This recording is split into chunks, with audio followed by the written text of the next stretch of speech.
Hello Galovers, welcome back to my channel Trending Gelo.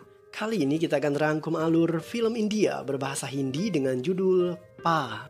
Film yang dirilis tahun 2009 ini disutradarai oleh Balki dan dibintangi oleh Amitabh Bachchan, Abhishek Bachchan, dan Vidya Balan. Pa berkisah tentang seorang anak berusia 12 tahun penderita progeria, suatu kelainan genetik yang membuat tubuhnya terlihat seperti orang tua. Seperti apa keseruan dari cerita film yang satu ini? Penasaran? Nah Galovers, makanya simak rangkuman alur film ini tanpa skip biar ketemu magisnya film ini. Oke, tanpa banyak basa-basi, kita langsung ketik happy.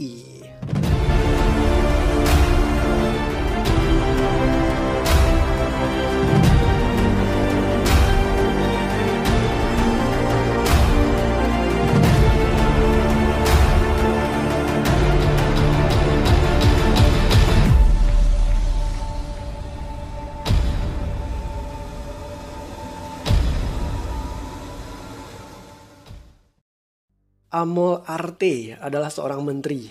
Ia diundang ke sekolah King Edward untuk menyerahkan penghargaan dalam sebuah acara tahunan Vision of India.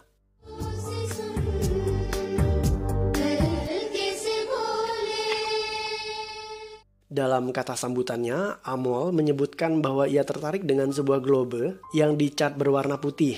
Menurut Amol, visi dari globe berwarna putih adalah siswa tersebut memandang jika semua wilayah di dunia ini sebagai satu kesatuan tanpa adanya pemisah antara negara yang satu dengan negara lainnya.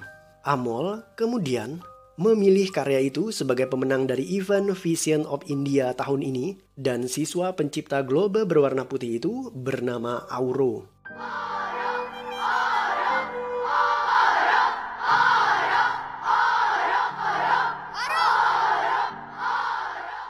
Alangkah terkejutnya Tuan Amol ketika melihat sosok Auro. Menurut kepala sekolah, Auro menderita penyakit yang dinamakan progeria. Auro adalah seorang anak berusia 12 tahun. Tetapi karena progeria yang ia derita, Auro terlihat seperti orang tua karena tubuhnya memang memiliki penuaan lebih cepat dari usianya. Ibu Auro adalah seorang dokter kandungan. Ia sangat menyayangi anaknya terlepas dari kelainan yang diderita oleh Auro. Auro alergi makan makanan pedas dan ia sangat terobsesi dengan King Kong.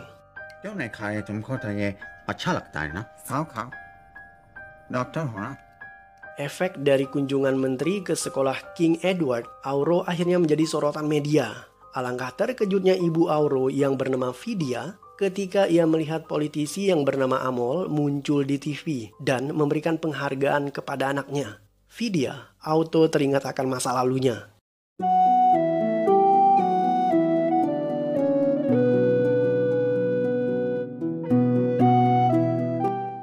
Ternyata saat kuliah di luar negeri, Amol dan Vidya adalah pasangan kekasih. Mereka pacaran dan kebablasan yang pada akhirnya Vidya hamil. Amol merasa tidak siap untuk menikah. Selain itu, ia ingin fokus untuk meraih mimpi besarnya menjadi seorang politisi di India dengan menamatkan kuliahnya. Amol ingin agar Vidya menggugurkan kandungan itu. Vidya sendiri tidak terima dengan sikap Amol. Ia kemudian memilih meninggalkan pria itu.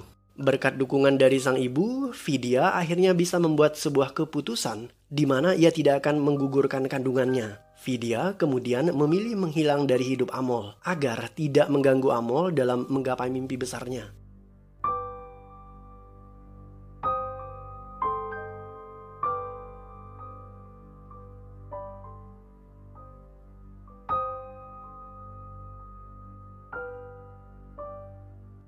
Ketika melihat perubahan pada anaknya Auro saat masih balita, dokter mengatakan bahwa Auro mengalami kelainan genetik. Progeria adalah kelainan genetik yang sangat langka. Hanya ada sekitar 40-50 anak di dunia yang menderita kelainan tersebut. Karena gangguan progeria, fisik Auro tumbuh 4-6 kali lebih cepat, sedangkan mentalnya tetap sejalan dengan usianya.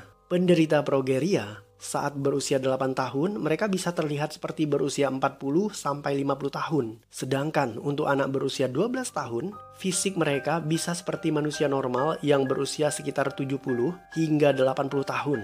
Menurut dokter, penderita progeria bisa bertahan hidup dengan usia maksimal sekitar 13 hingga 14 tahun. Dan kelainan genetika ini belum ada obatnya. Walaupun menderita progeria, Auro di sekolah diterima baik oleh teman-temannya. Ia tidak dibully. Auro bahkan memiliki banyak teman. Auro tergolong anak yang cerdas. सीधा मैं क्यों नहीं चार आँख तो खाने एक नाक है। तू कल आया था ना एमपी के साथ टीवी पे अपना तो सीक्रेट हो। Efek dari kunjungan menteri, banyak wartawan yang antri di depan gerbang sekolah Auro untuk mencari berita terkait Auro. Kepala sekolah tidak ingin para wartawan itu mengganggu anak kecil seperti Auro dengan wawancara yang akan mengganggu psikologisnya. Auro sendiri merasa kesal dengan sikap menteri karena membawa pihak media ketika melakukan kunjungan ke sekolah. Auro kemudian mengirim email kepada menteri dengan pesan yang berbunyi, "I hate you." Dan keesokan harinya ketika ibu Auro mengantar anaknya ke sekolah, ternyata tidak ada lagi awak media di depan gerbang sekolah Auro. Auro memiliki teman bernama Wisnu. Wisnu tidak suka pelajaran matematika. Saat dimintai guru untuk mengerjakan soal di depan kelas, Wisnu berpura-pura sakit. Berbeda dengan Auro, ia bisa mengerjakan soal-soal aljabar yang diberikan oleh gurunya. 32. Di sekolah itu ada seorang anak perempuan yang bernama Taruni. Taruni sering mendekati Auro, tetapi Auro tidak berani didekati oleh Taruni. Saat jam istirahat, Auro mendapatkan telepon dari menteri. Menteri Amol sudah membaca email Auro dan ia meminta maaf karena membuat Auro terganggu dengan awak media. Ternyata Menteri Amol sudah menghubungi pihak media agar berhenti mengganggu privasi Auro. Itu sebabnya tidak ada lagi awak media yang antri di gerbang sekolah. Sebagai bentuk permohonan maaf, Menteri Amol siap mengabulkan keinginan Auro. Auro hanya punya satu permintaan, yaitu ia ingin dibawa jalan-jalan ke istana presiden dan permintaan Auro siap dikabulkan oleh Menteri Amol.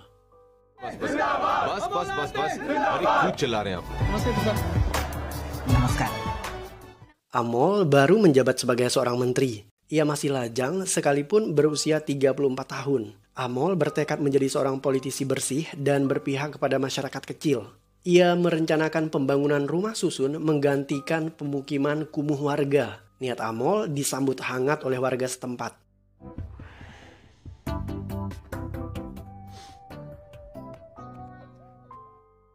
Menteri Amol mendadak teringat akan Auro. Ia menghubunginya melalui video call. Mereka merencanakan perihal kunjungan ke istana presiden.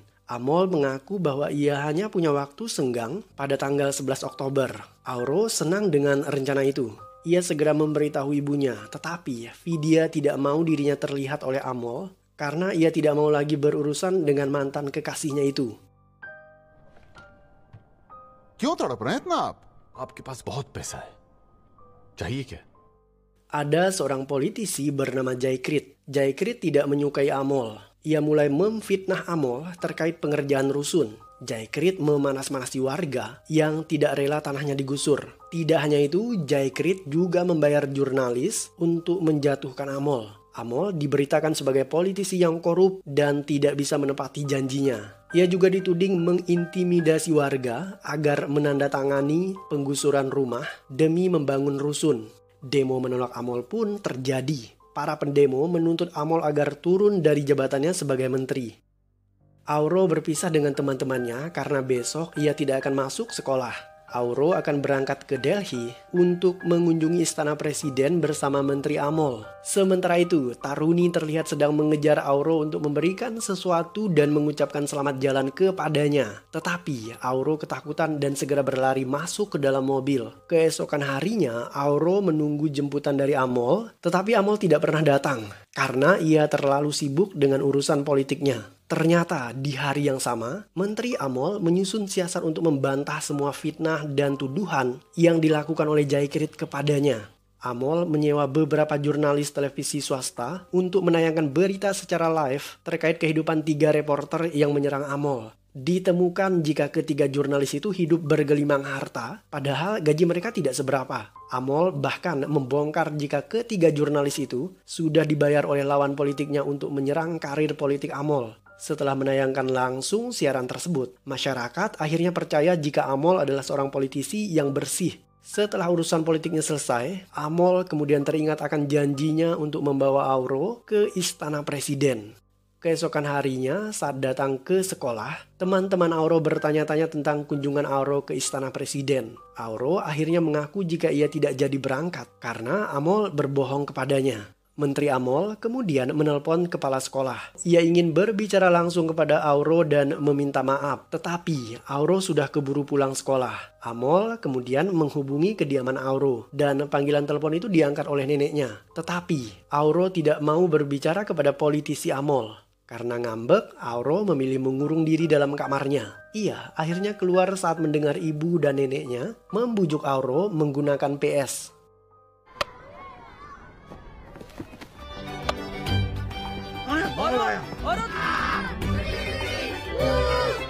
Auro mendadak jatuh pingsan saat bermain kriket di jam pelajaran olahraga. Ia segera dibawa ke rumah sakit. Dokter mengatakan jika fisik Auro saat ini sama dengan kakek-kakek yang berusia 80 tahun. Padahal Auro sendiri baru berusia 12 tahun. Dokter menyarankan agar Auro tidak lagi bersekolah. Ia harus istirahat di rumah. Tetapi ibu Auro tidak bisa menghentikan tekad kuat Auro untuk tetap sekolah. Karena kondisi kesehatan anaknya, Vidya akhirnya memberitahu kebenaran jika Menteri Amol adalah ayah Auro. Ia bahkan meyakinkan Auro dengan menunjukkan foto ketika mereka masih pacaran. अब तुम्हें डिसाइड करना है। तुम्हें डाउट है ना कि मैं अपना अगला बर्थडे मना पाऊंगा? Amol menelpon Auro. Ia mengajaknya untuk berangkat ke Delhi setelah Auro pulang sekolah. Keesokan harinya, Auro dijemput oleh sopir pribadinya Pak Menteri. Sementara itu, Menteri Amol menunggu di bandara. Mereka kemudian bertemu di pesawat. Auro sebenarnya ingin memberitahu jika Amol adalah ayahnya. Tetapi ia selalu teringat akan nasihat ibunya.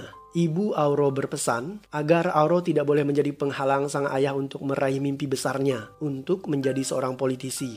Setibanya di Delhi, mereka menginap di sebuah hotel dengan kamar terpisah. Saat makan malam, Menteri Amol bertanya kepada Auro tentang keluarganya. Auro menyebutkan jika ibunya adalah seorang dokter kandungan dan ia tidak tahu banyak tentang ayahnya. Karena menurut Auro, ayahnya pergi meninggalkan mereka hanya untuk mengejar mimpinya. Amol sebenarnya penasaran dan ia terus bertanya tentang ayah Auro. Tetapi Auro lebih memilih merahasiakan semuanya. Keesokan harinya mereka pergi ke istana presiden, tetapi ketika ingin masuk ke dalam, Auro justru membatalkan niatnya. Ia tidak ingin masuk ke sana. Tetapi Auro tidak mau menyebutkan alasan kenapa mendadak ia berubah pikiran. तुम्हारी पैकिंग नहीं हुई? 4 बजे की फ्लाइट है। Menteri Amol marah kepada Auro karena mendadak ia berubah pikiran dan tidak jadi ke istana presiden, padahal mereka sudah jauh-jauh datang. Auro mengaku kepada Menteri Amol bahwa ia kecewa dengan Amol. Menurutnya, Amol punya satu kesalahan terhadap dirinya di masa lalu. Saat ditanya, Auro tidak mau memberitahu ayahnya terkait kesalahan apa yang telah ia lakukan. Amol kemudian mengajak Auro untuk jalan-jalan keliling Delhi. Saat dalam perjalanan, Auro mengaku kepada Amol bahwa ia batal ke istana presiden karena perutnya mules dan ia kebelet BAB. तुम कहाँ काम करते हो? Efek kelelahan akibat jalan-jalan, Auro akhirnya tertidur di kamar Amol.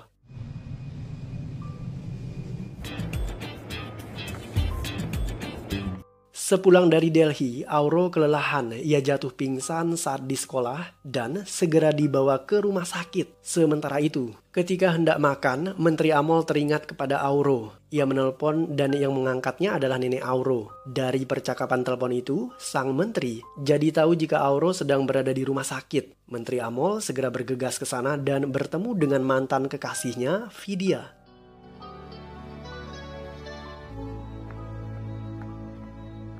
Tuan Amol menangis setelah mengetahui jika Auro ternyata adalah anaknya. Dan yang terburuk adalah Auro sedang sakit keras. Amol kemudian memutuskan untuk menjaga Auro di rumah sakit. Saat ayahnya datang ke rumah sakit, Amol akhirnya menjelaskan semuanya. Ia mengaku telah membuat kesalahan di masa lalu dan sekarang Amol ingin memperbaiki kesalahan itu. Ia bahkan berusaha meminta maaf kepada Vidya, tetapi Vidya tidak mau lagi menerima Amol dalam hidupnya karena ia trauma akan masa lalunya. Saat ditanyai oleh wartawan, Amol berterus terang tentang masa lalunya. Ia bahkan melamar Vidya secara live di TV. Tetapi lamaran pernikahan itu tidak digubris oleh Vidya. Bahkan Vidya berusaha menjauhkan diri dari Amol.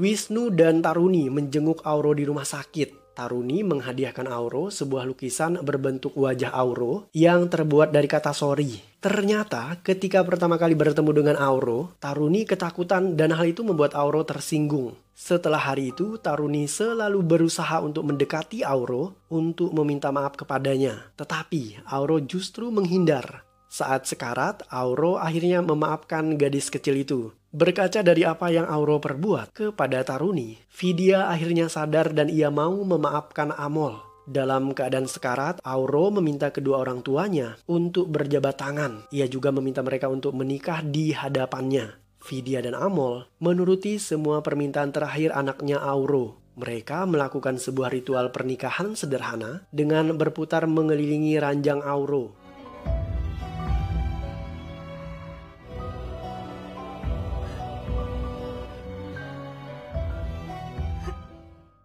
Film ditutup dengan adegan di mana Auro menghembuskan nafas terakhirnya sesaat setelah ia selesai memanggil kedua orang tuanya dengan sebutan